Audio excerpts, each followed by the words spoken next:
Longtime fans of the show should be familiar with the lender formerly known as Sue Pullen, and I'm pleased to announce that she's back, fresh off a rebrand and ready to help as Sue Mackey. Sue is a certified mortgage advisor at Fairway Independent Mortgage, an equal housing lender who focuses on finding the right product for you and your needs. She has over 20 years of experience helping thousands of homeowners. Whether it's purchasing, refinancing, or even a reverse mortgage, Sue will help. Sue's licensed in 36 states now, so reach out and let Sue Mackey it happen for you. The best way to reach her is just give her a call at 520-977-7904 or in an email, spullen@fairwaymc.com. Fairway Independent Mortgage has an MLS number of 2289. Sue Mackey has an MLS number of 206048. That email again, spullen@fairwaymc.com, and that phone number is 520-977-7904. Shoot Sue an email and let her know she needs to update that address. Disclaimer time. This is where I tell everyone to lighten up. It's just a podcast. Trading is like that roller coaster at the amusement park. Thrilling, unpredictable, and potentially stomach-churning. What works for one person might leave another clutching their hat in the wind.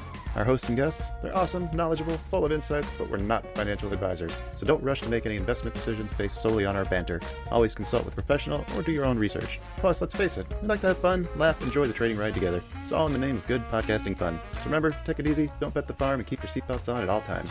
Thank you for listening. Hello, everybody, and welcome back to the China Shop, home of the Band of Traders. I'm your host, Kyle, and joining me today is Dan. Ooh, I should have asked you how to say this. Is it Rawitch? Close, like an uncooked witch. Rawitch. Rawitch. Okay, Yeah. That was my initial guess, but then I just almost had to change it on the fly for no reason. it. Dan is the founder and head trader at universityofoptions.com. He has 40 years of experience in the industry and the related fields. But before we start trying to mine that rich history for valuable lessons, let's get the promotional stuff out of the way so we can focus on the good stuff. So please feel free to reach out with any suggestions, corrections, or questions for future guests. You can do that via email at bandoftraders@gmail.com. You can join our free Discord server, or you can even DM us on Twitter at financialinept1. And Dan, where can the people go to learn more about what you got going on?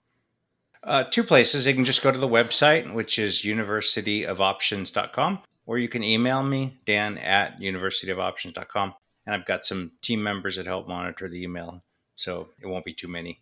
Perfect. Okay, all those links are going to be in the episode description, so you can peruse them at your own convenience. But now that we got the business end done, let's get to know Dan. So Dan, tell me about your journey. How did you get started and interested in the markets? Wow. First of all, Kyle, I got to say thank you so much for having me. I love what you do. Oh, well, thank you. You have the perfect voice for this. That's the first time anyone said that. Well, I always hear that I have a good face for radio, but I got a good voice for radio. Is that what you got a good voice, so that's good. Appreciate that. So, probably go back to the beginning just a little bit, and we can always fast forward as you would like. There's so much in there. I want to hear most of it if we can. All right. So when I was in college, it was 1978. I was a sophomore in college. So yeah, I'm pretty old. And I was roommates with my sister, and she came home in this really nice sports car. Mm-hmm. I think it was an Alfa Romeo. And I was like, how did you do that? Because she was just working as a teller in the bank. And she said, well, they moved me from being a teller to getting loans as a loan officer. And I get paid a commission every time that I do one. And I was like, you get paid for giving people money? That's insane. So she set up an appointment with her boss, and he said, I think you'd be good, but you're really young. And back then at 19, I looked like I was 12. Yeah. I even tried to put fake gray hair in, and that's awesome. It turned purple because you had to bleach it before you could dye it. Right. Oh my God. Backfired. And of course I had the fake glasses. These are real. Yeah. So I ended up interviewing with 12 different companies until somebody finally said, I don't think you're too young. And I'll never forget the meeting. Her name was Shelby Johnston, and the company was Guild Mortgage, which today is still a thriving company. And she said, the only thing is I'm not going to spend any time training you because your likelihood of success is pretty low. So at least they were honest. She was very honest. Yeah. She and her husband, Don, ended up being two of the best mentors of my life. Mm-hmm. And I became one of the top producers in the nation for Guild Mortgage by the time I was 20. So, and I think it was because I didn't know much. And when a realtor would ask me a question about a product, I would say, I'm not sure about that. Let me call my office and I'll Mm-hmm. talk right to the underwriter. And the realtors were blown away. They'd be like, you're admitting you don't know something? Everybody in your business just BS's. Right. So I thought, oh, there's something about being honest. Let's stick with that theme. Yes. So, but I remember during that period, I asked Shelby, where do we get the money? We're not a bank, Mm-hmm. so I know we're not lending deposits. She said, oh, that's a good question. We have a line of credit with the bank. It's very big, in the millions. And when you loan officers all make loans, we bulk them together and we sell them off on Wall Street. Mm-hmm. And that just sounded so cool to me. So I was like, there's somebody that does what I do, but in the multi-million dollar, Right. space. She said, yeah. I said, I want to do that. She goes, it's a pretty hard position to get, but we'll always support you. So long story short, I graduated college with I don't know where it came from. I just needed to be on Wall Street. Mm-hmm. And one thing led to another. I'll skip tons of the details, but I ended up getting recruited by Bear Stearns, which at the time was the top bond firm in the nation. They and Goldman Sachs were really the big giants. And same kind of idea. I was just young and I was aggressive, and they trained me as a trader, and I loved it. But after a while, maybe a couple of years, the lifestyle really burned me out. If you watched Wolf of Wall Street, Mm-hmm. that stuff's real. It really was like that. I'm sure that was a little overdone. Like, I never actually saw somebody having sex on the trading desk, but I saw most everything else. And in particular, they had a car service that would pick us up. They treated you like royalty. I mean, we stayed at the Helmsley Palace for months at a time. Mm-hmm. And when the limo would pick us up, there were two other guys that were about my age, and they were snorting coke all the way to work and all the way home. Yeah, and the lifestyle just really got to me. So I just begged them for maybe a year. Let me go back to San Francisco. Let me work in the San Francisco office. And Mm-hmm. they said, well, you're going to make a lot less money. It's going to be a slightly different position. And that position actually ended up really giving me a lot of the basis for my knowledge in trading today, more so than being a trader on the desk. Really? Yeah, because as a trader on the desk, you'll get a call from one of the institutional sales guys and say, bid me 10 million, Fannie Mae 30s. Mm-hmm. And so, we would look at the market just like any of us can do. And I would decide where I wanted to be in that trade. Of course, I could look quickly and figure out how we were going to hedge that trade. Mm-hmm. And then I would just throw them out of bid.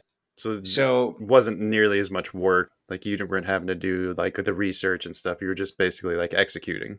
Exactly. Yeah. Exactly. And I think that's the case with a lot of traders on Wall Street. They're different than the type of traders we all are today. But when they moved me to San Francisco, they made me, they put me in a position called asset liability manager. Mm-hmm. And my number one job was to meet with the bigger banks and help them balance their assets and liabilities. A lot of that revolved around, buying and selling various derivatives and hedging the bank service portfolio, Mm-hmm. all that stuff. That was an interesting time because that's when all the savings and loans were just going bust. And the reason they're going bust is for 50 years, they made, 30-year fixed rate loans at like 5%. Right. And now they're paying their depositors 13, 15%. Mm-hmm. It was terrible. So my job was really to say, you got to take the pain now. You got to get rid of these assets and let's invest in something that makes a lot more sense. And for me, that was always just buying and selling mortgage-backed securities. Right. So that was a cool job. Then during that time period, the mortgage business was coming unglued for the first time in many, many years, unglued in a good way, because rates began to fall. Mm-hmm. And I was noticing things like appraisals, even credit reports were taking weeks and weeks.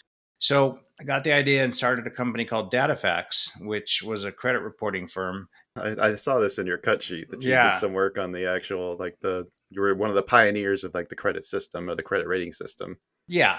So that business just took off. And Mm-hmm. that was really a function of being in the right place at the right time. And I read a book at the time called Thriving on Chaos by Tom Peters. And that book was life-changing because things in the book, he was like, you should pay your customer service people a commission for every phone call they grab. Mm-hmm.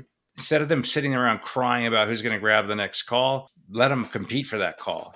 And that was a game changer. And then sorry, I just Go want ahead. to touch on that. It's funny how just giving your employees some piece of ownership or something, like having a stake in the company or the success of the business, like completely changes the culture.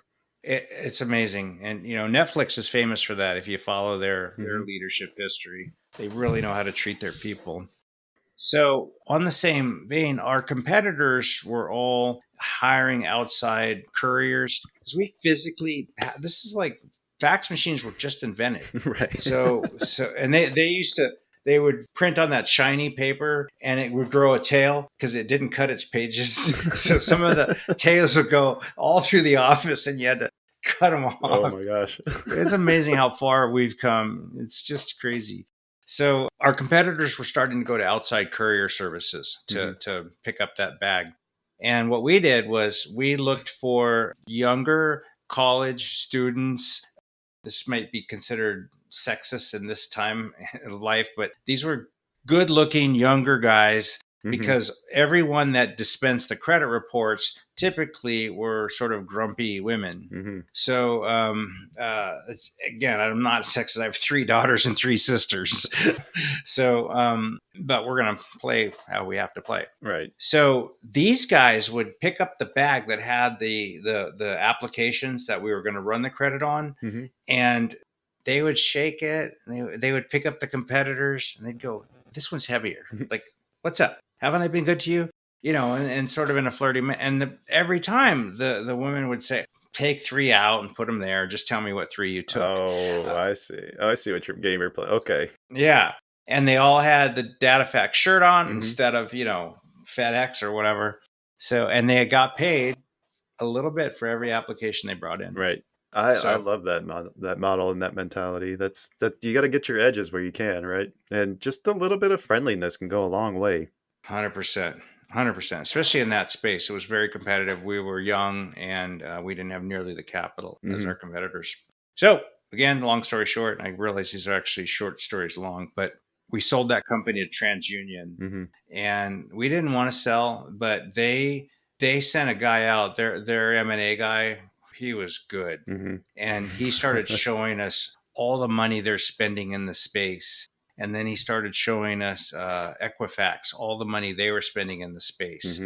And he's just like, you guys are not going to be relevant. You're going to be insignificant within a couple of years. And saying that to, a kid in his 20s, you're like, meh, give him the bird and go away. But he kept at it to the point that we believed it. And thank God we did, because he was dead right. So we sold the business for lots of millions. And from there, I opened up a mortgage company. I did a lot of stupid things in between, which we can talk about if you want, because I sound really smart when I do this, but I'm not. But I think that's an interesting point, though. I mean, how many failures are behind every success, right? Well, in my case, 3. So there are 3 things I did that did not work between the sale of DataFax and the start of the mortgage company. Yeah. Do you want to talk about any of those 3? Oh, of course. Yeah. You get to a point where you're not ashamed of your past. You should own it, right? Because it all got me where I am. Exactly. So exactly. First was Arby's, the roast beef, restaurants. Yeah. Okay.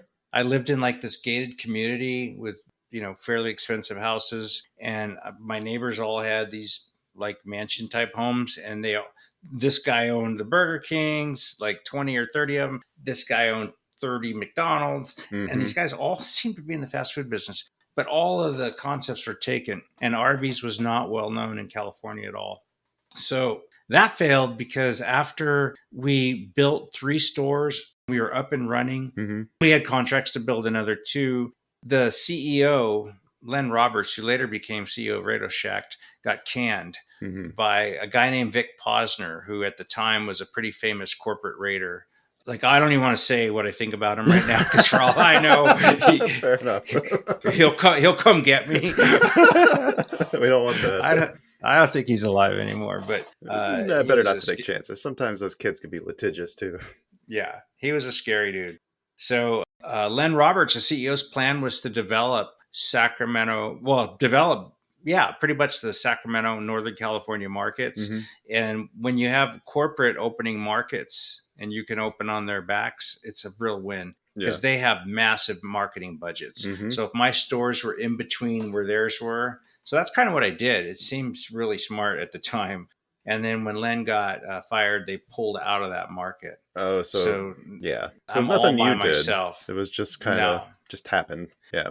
Yeah, but if we're looking for lessons, it's unintended consequences. Sometimes we really think we're thinking things through, but I didn't even think about that happening. Right. And that was dumb because Hmm. I'm making a decision based on that. So how can I not? A Right? big $1 million decision. You should be planning for all the contingencies, right?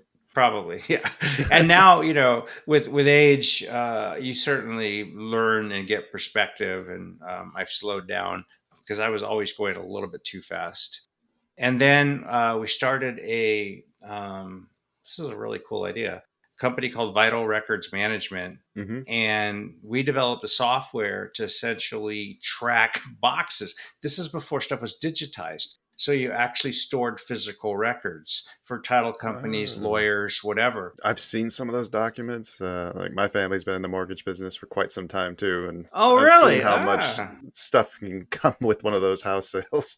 Yeah. So we leased out, I think it was like an 80,000 square foot warehouse, spent a small fortune to put all the racks in. Hmm.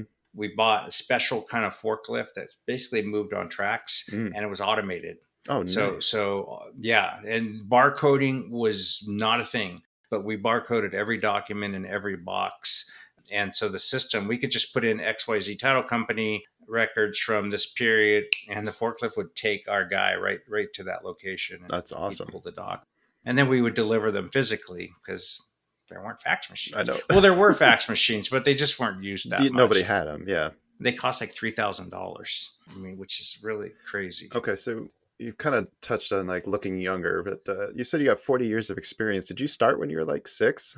You do not Thank you. look like you have 40 years of Yeah, experience. no, I'm 65, 4 grandkids. So, but thank you. Congratulations Yeah, I on really that. do.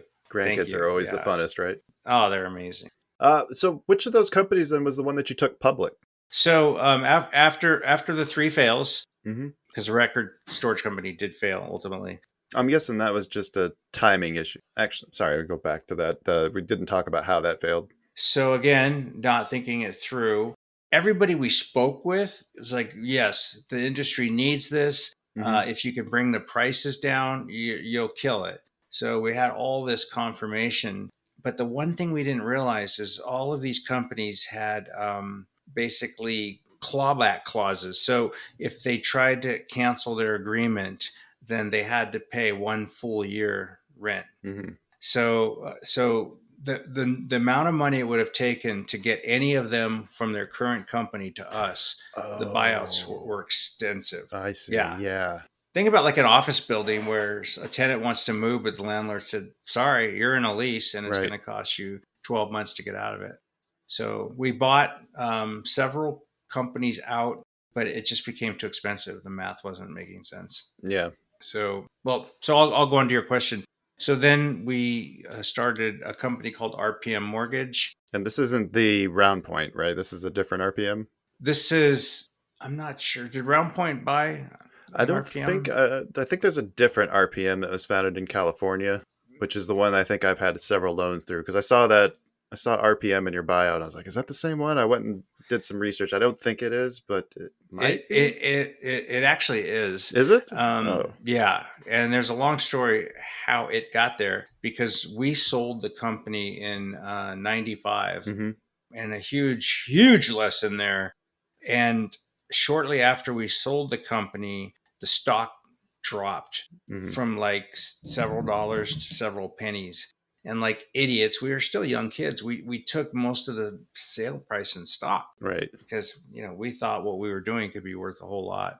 So they ended up firing the CEO, who it turns out had pumped up the stock. It was very, very thinly traded. Yeah. And I just thought it was cool to be involved with a public company. So I just got too excited and again, didn't do quite the research that I should have. Mm-hmm. But all of this led to the stock going into pennies. They fired the CEO. Our biggest shareholder, Cumberland, it was a company called Cumberland in New York. Bruce Wilcox, he's like a movie character. He was just like a surfer guy, surfed all over the world. That's all he really wanted to do. Mm-hmm. His hair was just long enough to get away with, Right. to be on Wall Street. And everything he said somehow related to surfing. Mm-hmm. And I learned so much from that guy. But he said to me, do you think the company can be profitable in X amount of months? Because they want to borrow money to make payroll, believe it or not. And I said, there's no way on earth the company's going to be profitable in 2 quarters. There's too many skeletons and dead bodies. And Mm-hmm. so he said, well, here's my plan. I'm going to give them the 2 million. And if they default on the loan, we're going to have exploding warrants, which was a new term for me. Mm-hmm. And what that meant was he had enough warrants, basically like stock options. Yeah. Yeah. I think that's like what you see with like SPACs. SPACs trade a lot of warrants, right? Yeah. Yeah, exactly. So in this case, he had the right to capture if they broke any of the covenants. And of course they did. He exploded himself into 51% ownership in the company. Mm-hmm. And he gave me 2 million shares to kind of stick it out. And then he put more money in, made it easier for us to raise money. Mm-hmm. But the issue was the company had been delisted Yeah. because the stock fell below $3. Right. So it took about, I don't know, maybe a year, and we actually got relisted on NASDAQ, Mm-hmm. which was really like going public all over again. Because when you're delisted, so it was all the same forms, everything, and we did it. Mm-hmm. So, apparently not a lot of companies are successful doing that. I don't know that I've seen anybody come back from the dead like that. That's usually Yeah, like, I think there'd be a lot of short sellers looking to try to capitalize on that. not a bad idea. So they NASDAQ first declined us, and my wife talks about this story a lot. This was years and years ago. Basically, in my underwear. Sorry for the visual. With a carton of ice cream, Right. standing at the landing of the staircase. She's like, "What's wrong?" I go, "We lost. We lost. We're not going to be listed." Mm-hmm. So another good lesson: don't give up. You don't really have to Right. take no for an answer. You just don't. So I think it was her that said, well, can't you appeal this? And I was like, yeah, but it's probably a waste of time. So I went down my negative path. Mm-hmm. But again, flew out and spent time with all the executives and officers of NASDAQ. And they grilled me for 2 hours. And they literally told me right there, we're gonna list you. We think your story is different. Wow. So behind every successful man, yeah. beautiful, loving wife. Oh, she saved me so many times. In fact, the stock went from that point, we got relisted at $3. Stock went to $18 in a matter of just not a lot of months, just a few months. And one day in particular, they were talking about it on CNBC. The ticker just kept going by. And I was meeting with one of our board members, and I didn't know anything of this was going on. And when I walked in, she had this look in her eyes, standing at the same staircase. She goes, "Did you sell your stock?" I was like, "No, you don't just sell your stock. You got locked up shares. You had to file." She goes, "Sell it all now." And she had never really looked at me like that, right, or talked to me like that. So I remember calling the attorney and I said, "How many shares can I sell right now?" And he said, "Well, if you file the form, I think it was 144, you can actually sell up to 1 million shares." So we sold 500,000, and I still get mad at myself for that. Right. Like, I should have just sold it all. Because you got caught up. It was the whole .com thing. Right. And we were in the right place at the right time. And you start thinking it's you, or you're smart, or it's your business model. And it was really none of those things. Or you start seeing in your head like, oh, when that goes to, 10x or 100x, like you start getting that greed starts picking in. That's why I told her. I said, it's going to go to $100. Why would we sell it here? That's what you sell it. So if she hadn't done that, would you have sold any of it? Probably not. Yeah. Yep. If I'm being honest, I don't think I would have. Although all the charts, everything would have said, Right. sell it. I mean, you have this parabolic rise over a 3-day period. This is not sustainable. I'm talking like an $8 gap up one morning. It's Right. just that gap's going to close. So you've done quite a lot of stuff in the industry. It sounds like you had quite a few like startup companies and like actual businesses that you've run. Are you trading during this whole time too, or are these taking up your full time and like that's more of like just kind of a hobby? So the latter, I never stopped trading though. Mm-hmm. And I think it was 99 or 2000, I said to the board, we should hire somebody more mature and smarter than me. Mm-hmm. Because I'd always read that CEOs get in their own way when they're young. They don't know how to take it forward. And Little Zuckerberg. that was also a mistake because we brought the wrong guy in. Anyway, when we Did brought you him get in, to at least be part of the selection process, I would hope? oh, yeah, no, it was 100% my idea. Mm-hmm. 100%. We had a new baby coming. I was traveling all over the place. We had shareholders internationally. Mm-hmm. And I'm just basically I was just tired of it. It was really a long project, and Yeah. now I had quite a bit of money. At that time, relatively speaking, it was a good amount of money. That's still a lot of money nowadays, I would think. Yeah. um, so I retired, Mm-hmm. and that's when I started really, really trading. I was trading futures in the beginning, and I developed a system, not so much an indicator back then, but a system called Flight Station, which we began selling to traders all over the world. We had a network of people that were trading that system. So that was pretty cool. What was it based on? Or can you tell me a little bit about it?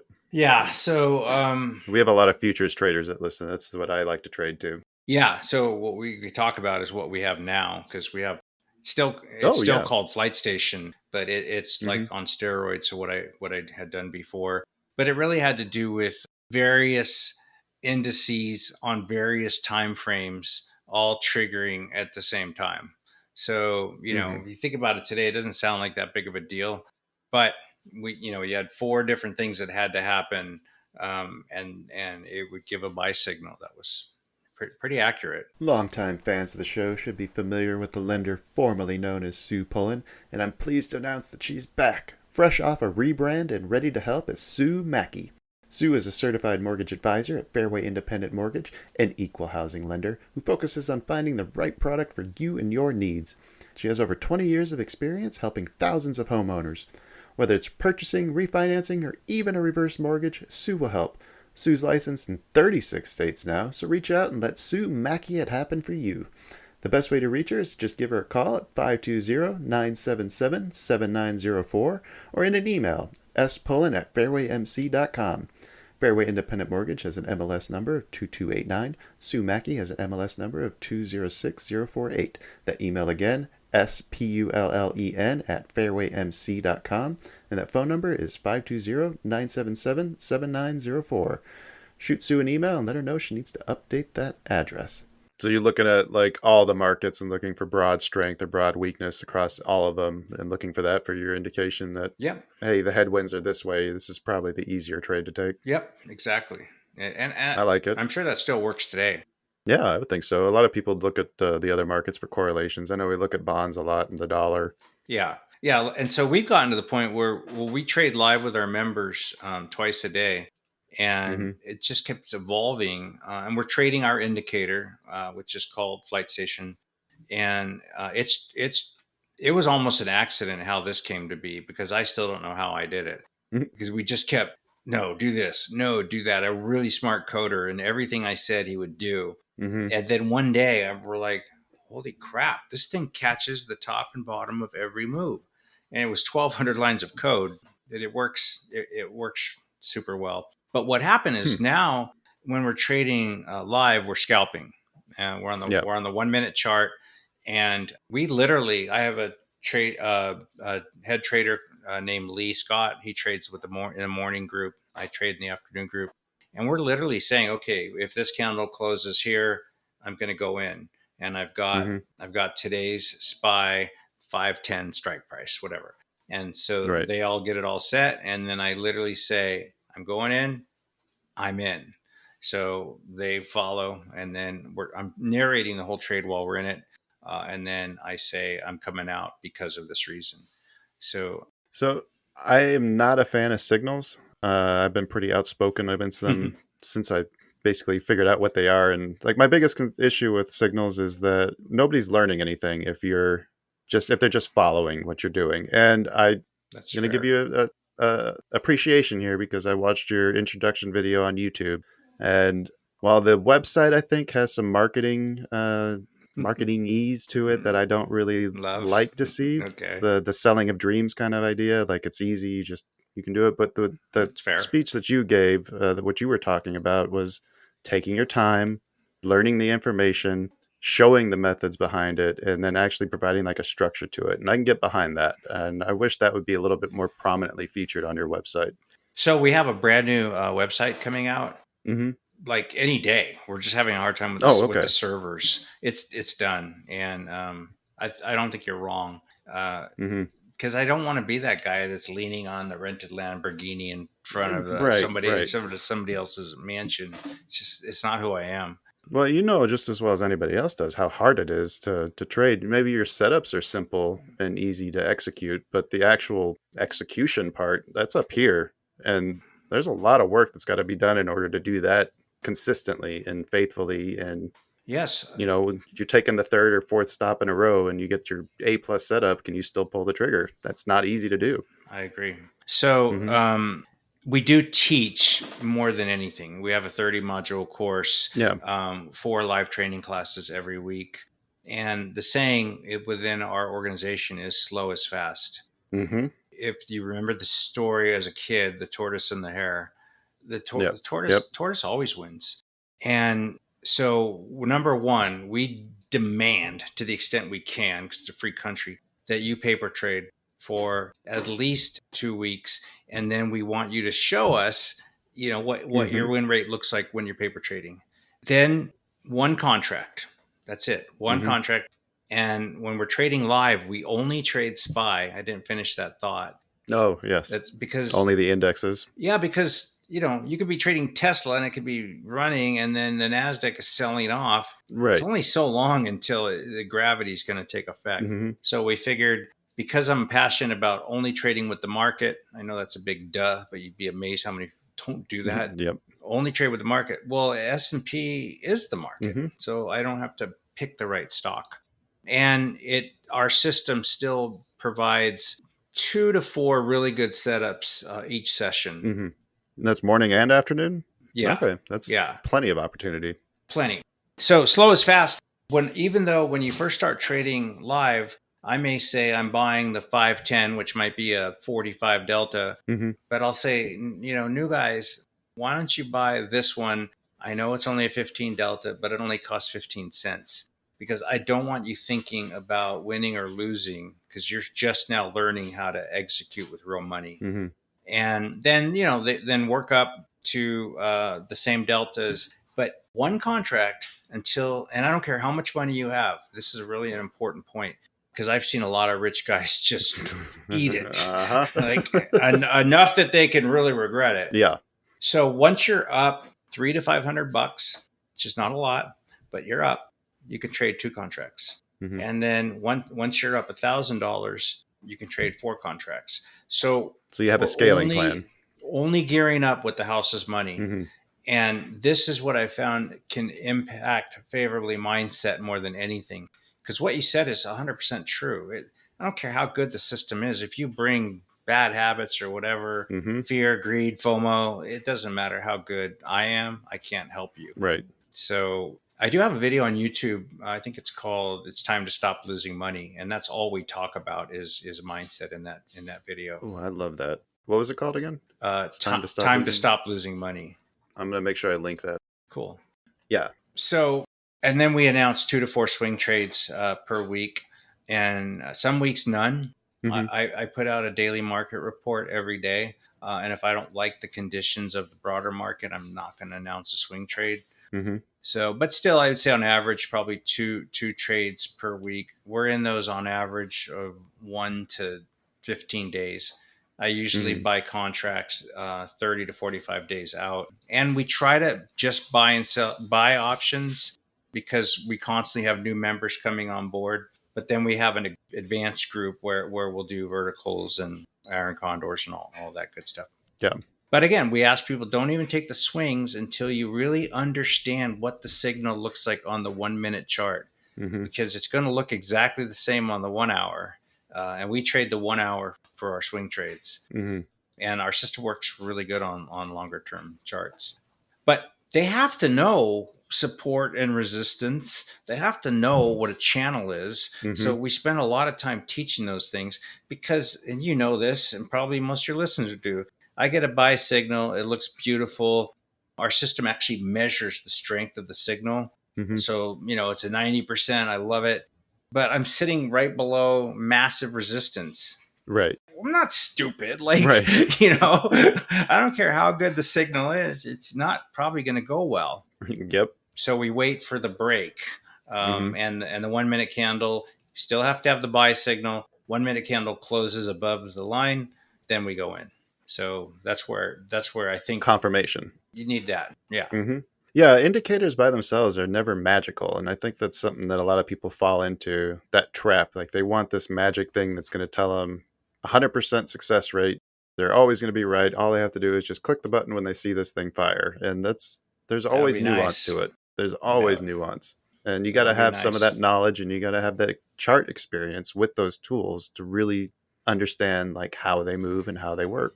Yep. And even with the signal, by the way, you could make money doing what you said, but most people don't have the mindset, because every time you try to trade it when it's range bound, you're going to get whacked. Yeah. But the wins are so much bigger than the losses with the system. Still, it's not a good idea to trade every signal. It's not good for you. You're not learning anything, as you said.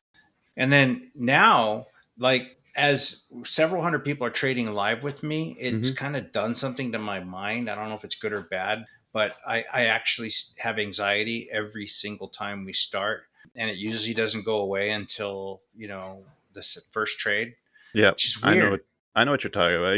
You're worried about everybody else now. It's not just you. Now you got people listening and doing and acting on things that you say, and that's a lot of pressure. It's really scary. Even if it's a 10-cent loss, I'm like, oh, yeah, I'm apologizing. I'm crying. I wear it all on my sleeve. So we've added 2 different things for confirmation, and I'll share these things because they're pretty powerful if you're trading on a short-term chart.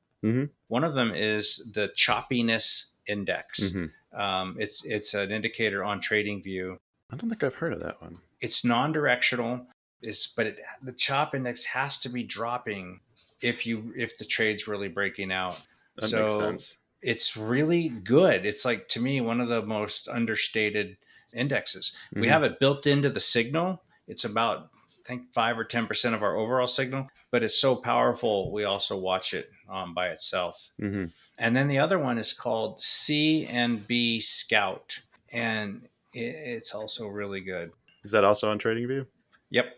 Nice. Yeah, I'm a huge TradingView fan. Oh, I love TradingView. I don't know what yeah. I love TradingView just for the charting. I don't do my trading on it, but I love using it because it's so simple. You can pull it up on any computer. All this stuff is saved. Yeah, we're the same. We like people to paper trade on the screen just because they're not having to think about executing at the broker level. I want them to only think about the signal, entering and exiting. I love, too, the focus that you put on the exits and not just the stop losses. But one of the other things that I saw featured heavily in one of the recordings that you did was that the plan for exiting, whether that's taking profits or you're getting stopped out, like you have a plan for the exit. Yeah, you have to. I think that's missing from a lot of people because you end up in the situation that you were at with the mortgage company where stock just went up to $18. You don't have an exit plan. What are you going to do? Right. You're just going to sit there and hold it and watch it go back to zero. Yep. Had I had my trader hat on while all that was going on, it would have changed everything.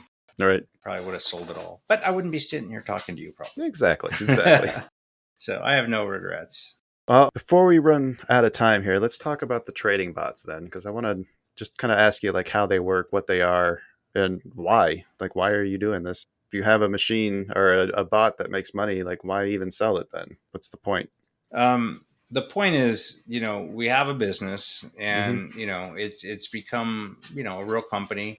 Like, I don't know, 5 people on the support team, 6 sales guys, 2 appointment setters. We spend $50,000 a month on Facebook ads.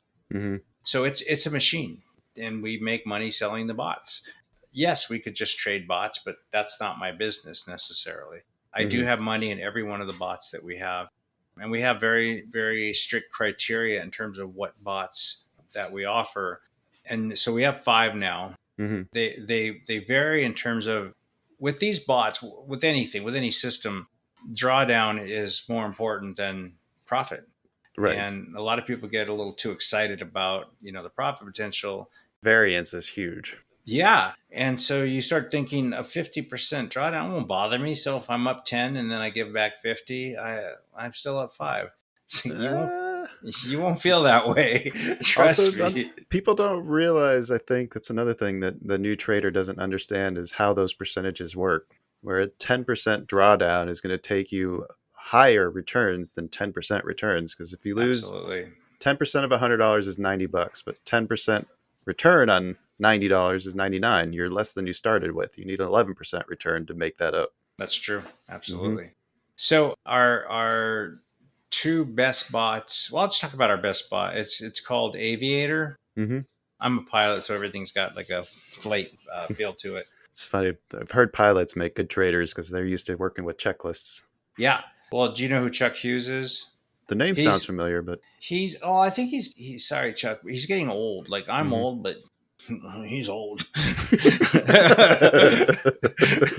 And he moved to Carmel. I think he's just less relevant now, but he still Mhm. has a team and he still has the machine going. But Chuck was an airline pilot, and he went on and won, I think, 4 trading championships. Oh, wow. And in one of them, he made $4 million of real money during the contest. Wow. So yeah. What's the starting bank? Don't they start with like 200,000 or something like that? Yeah, it's a big number. Yeah, exactly. That's pretty impressive return, and that's not like a year-long competition either. It's only what, a few weeks or days. I'm not sure, because I know there's several of them. Mm-hmm. I feel like his was longer. I feel like it was maybe a 90-day contest. 90. Okay, seems it's still 4 million, and damn, that's a big number. And I'm sure everybody's thinking, well, what does he do? Mm-hmm. He sells low delta debit spreads. That's what he does. Like, I'm a Mm-hmm. credit spread guy. Doesn't really matter, I suppose. But what he has found is that if you go way deep in the money, well, it's obvious. You're just not going to be as swung by time decay and some of the other things. Mm-hmm. But that's his program. It just takes more capital, because these deep in the money deltas, super high deltas, are expensive to trade. Yeah, but they also protect their value a lot better too. I've That's looked at a lot that's of his point. Yeah. Yeah, I trade a lot of, or what I've been digging into or learning is I've been learning options with Eric Smolinski. We do a collaboration, and he's been teaching me, kind of mentoring. Nice. But one of the ones that we've been looking at, or that I've been dealing with a lot, is the ratio diagonals, Mm-hmm. where you get a really deep in the money long calls, and then you sell short calls against it, but at a ratio so you don't cap your upside. Yep. That's one of the things I really like about that strategy, is that even if the stock doesn't really move, you can still generate a return on it. Yep. And if it does take off, you're not at risk. You're not capping your upside like you would with a spread. Yeah. No, it's a very good structure. Yeah, I love that one. So let's go back to the trading bots then again. Oh, yeah. So are these are actually like you hook them up to an account and they're executing for you, correct? Yep. And to our slow is fast, we really ask every person to just run it on a demo account for 30 days. Don't be in a hurry. If you're worried about our money back guarantee expiring before you've gotten to finish it on a demo, I don't care. Just let me know and we'll extend that out. I'd rather you be careful Mm-hmm. than anything else. And I don't care if you have 100,000 you want to put in the account. I'd like you to put 2,000 in there. Right. And let Start it run with up. a really small amount and get used to how it runs and how it works and how Yep. it goes. But this bot has not had a losing month in the last 7 years. So it's a really steady, stable bot. Tell me about the development of those then, because we have some guys that are playing around with trying to create their own bots in our Discord. One of the things that we learned from talking to some people who worked with high frequency trading algorithms is that like simplicity is the king of all. Like most of the programs they run at like hedge funds Like you could write the basic idea like on a cocktail napkin. Like that's how simple these things are. It's true. A lot of them are. Most of the complexity is about the layering of orders Hmm. and layering out. So it's more of the stop loss type stuff, and profit taking is where Mm, the it could literally be price crosses the 8-day moving average, right. and then a martingale or one of the grid systems can kick in from there. That's not ours, but that actually can work. Martingale, I hear that. It scares me. It works until it doesn't. Martingale can be super scary. You have to have really good controls around it. Hmm. But so our bots are a little bit more complex. We have a full-time developer, but the bot that I'm talking about, I'd been watching it for a really long time and just Hmm. like, wow, this is actually outperforming all of our bots. So I called the developer and started trying to negotiate buying the code, and she's super bright. And I'm like, you could do another one. You know that, right? And Right. you can even keep yours and keep selling yours, but just sell me the code. So, long story short, she never would sell me the code, but we collaborated on another bot that's Hmm. very similar to hers, and then branded it with our branding Aviator. So we can fall back and lean on that history of her bot. Right. So, yeah. Oh, I like that. I was going to ask too, like what the typical lifespan of a trading bot is, because market regimes change over time, like conditions change. Like, what's the typical lifespan of one of these? But it sounds like the Aviator one's been around for, you said, 7 years and performing well. Yep. And you probably know about my FX link, my FX book. Hmm. That's a good thing to know, because my FX book is the best way to really monitor whether the people you're dealing with are good or bad, because you can hook your account up to my FX book and it continually sends every single result and trade. So if you look at the results on my FX book, they're going to be exactly the results on my MT4 or MT5 account. And I Hmm. cannot mess with them. I can't change it. There's nothing I can do about it. Right. So There's no cherry picking the yeah, data. so it's pretty straightforward, honest way. But Aviator Hmm. gets an update, every. In fact, we're just finishing a pretty big update, so about every year. Hmm. And there's little things. They're not little, but like if the Fed's going to speak, do you really want to have your bot on No. around Christmas time? Like usually around November 15th, things could start getting kind of weird. And then by the time you get to the holidays, you just don't want to be in any bot. Well, one of the things I heard someone mention is that like you want to be trading when people can choose to trade, not when people are forced to trade. So like the first 5 minutes of the open, the last 5 minutes before close, maybe even the last half hour before close, like maybe you're better off just kind of sitting out, and because the people who are transacting during those times are they don't care what the market is doing. They just have to make the trades that they have to make. And when that happens, technical analysis isn't going to do much No, for you. exactly. So we have like in fact Aviator, we found that it trades the Asian and London market much better than it trades the New York markets, Hmm. which is interesting to me. So we now have a click of a button where you can choose to just turn it off for the New York session, and Hmm. we actually suggest that now. The Yeah. results have been way better. Well, the London and the Euro sessions have just been cleaner opportunities lately. Yeah, and they're not getting as whacked as much. Right. So, and then we now have we have built into the system the ability to see and manipulate everybody's bot, Hmm. and that may scare a lot of people. So in the sales process, we talk a lot about it. If they ask us not to do anything, that's fine. It's just a form. But we can shut the bot off, let's say by December 2nd or something. And that's what we do. We literally just shut them all off. Hmm. And this particular holiday season, we had 3 or 4 people that one draws down on the bot. One drawback is they do tend to carry unrealized losses, Hmm. and that can carry those for a while. And when you have the bot for a while, you just get used to that. When it closes a Hmm. trade, it's probably going to close it at a profit. It's been winning 85% of every trade for this long. That's not going to change. But we had Hmm. a couple of members that said, "Well, I'm down, whatever, and if I turn off the bot, I have to close the trades, and that takes an unrealized loss to a realized loss." Absolutely true. My advice is, so what? you don't want to have. Sometimes you got to take those losses. Yeah. Yeah. So we had a couple of people not listen, and they were badly hurt. Mm, So yeah. yeah. So that's why we decided, let's just control them for people. Let's just Hmm. turn them off, but get their approval. I got one other question I wanted to ask you about or to talk about, but it's kind of a completely left turn. It just kind of, It's okay. do you still do stuff with mortgage industry? Like I think I saw you host a podcast. Yeah. So every single morning for the last 17 years, I've done what's called Rawitch. Mm-hmm. And your family may know of it if they're in the industry.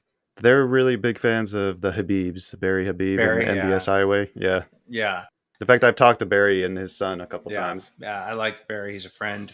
We don't compete with Barry. We don't sell anything like that. We do have an app, but it's not what Barry does. But I do give updates every single day, telling people what I think the bond market's going to do, whether they should lock or float for their borrower, and Mm-hmm. that's just been super successful. And in fact, probably as much as we spend on Facebook ads, still 70% of our members are in the mortgage business. Oh, really? Yeah. But we just we are the platinum sponsor of a conference called Momentum Builders, which was in Vegas. Pretty much really a high producers conference. Oh, that's awesome. Because we're pretty well known in that industry.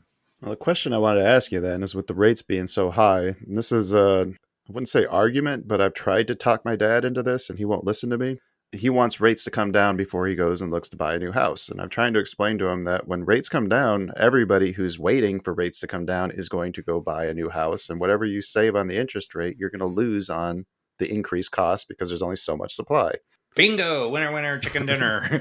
We just bought another property. I mean, you are so right.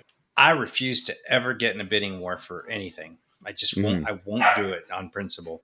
It's nice to be on the other side of that, though, when you're selling a home. Of course, yeah.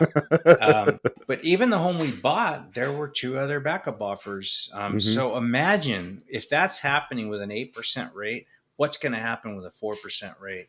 It's going to be psychotic. It's going to go crazy. Just the macro demographics. You're on the later side, but you're still a millennial. You guys are all having kids and buying homes. It's going to get crazier, I think. So I agree with what you're telling your dad. All those nice things you said about me, and then he had to throw in that millennial. Sorry, you're a good millennial. No, I still subscribed. I still claim Gen X. You do? Well, I claim that. Probably, I don't know. You're probably a little... I was right on the cusp. It used to be Gen X, and then they redefined millennial and stuck me in there. Yeah, my oldest daughter is just turned 40. So she says the same thing. I'm not a millennial. I'm not a millennial. Like, okay, fine. And then I'm not a baby boomer. No, you're not. I'm too old. Well, are you? Yeah. You're close. Yeah, I'm on the younger side, but I'm definitely a baby boomer. Yeah. All right.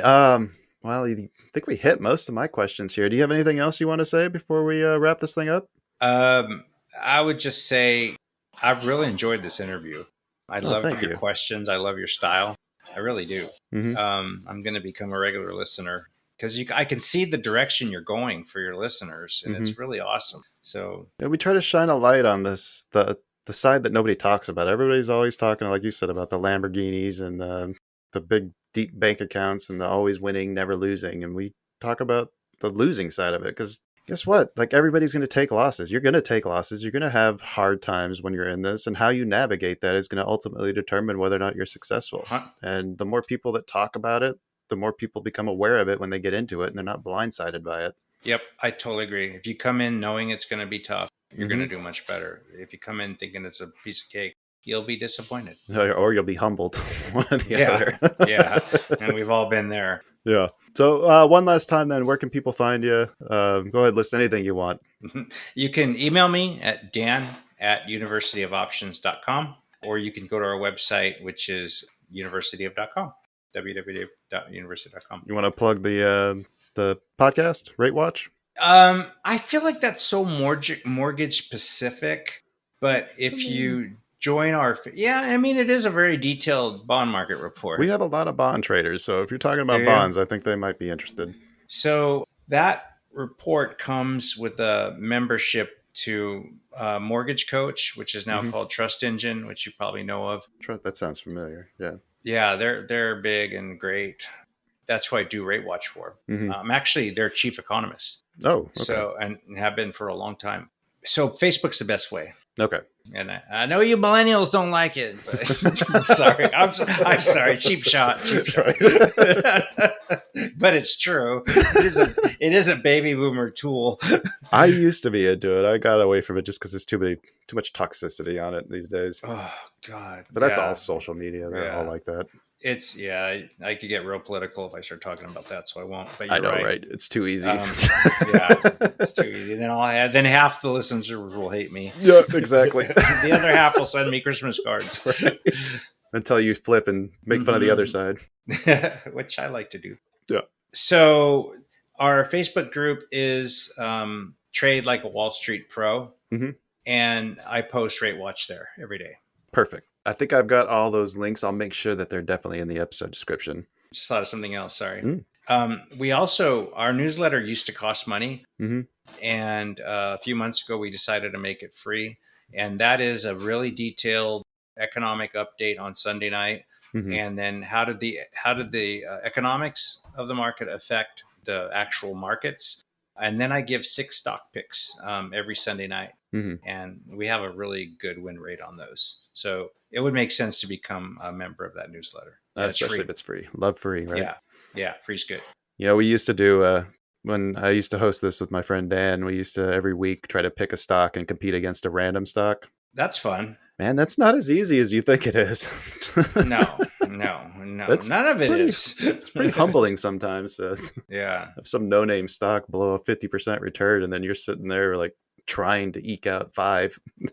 Yeah, those are the ones that'll do it. We just bought JAGX, JAGX, because I looked at it. The fundamentals are unbelievable, and the analyst ratings are unbelievable, and it was trading for 6 cents.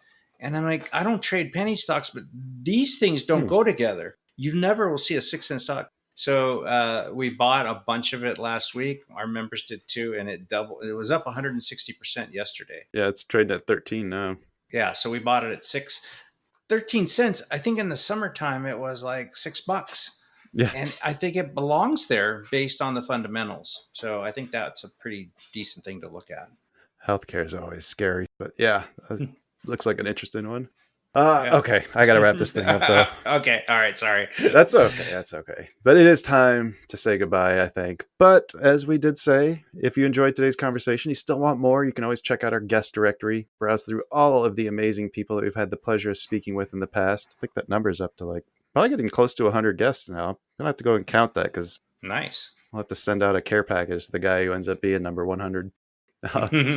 If you'd like to learn more about what Dan has to offer, you can go check out universityofoptions.com. You can check out Rate Watch. You can join the Facebook group, Trade Like a Wall Street Pro. Plenty of good stuff in there. There's also that newsletter that was mentioned. Make sure that you check all that stuff out. All those links will be in the episode description just for you guys. I'll be back soon with another exciting episode. But until then, if you got something useful out of today's discussion, then rate us, tell your friends, and have a great day. Thanks, Kyle.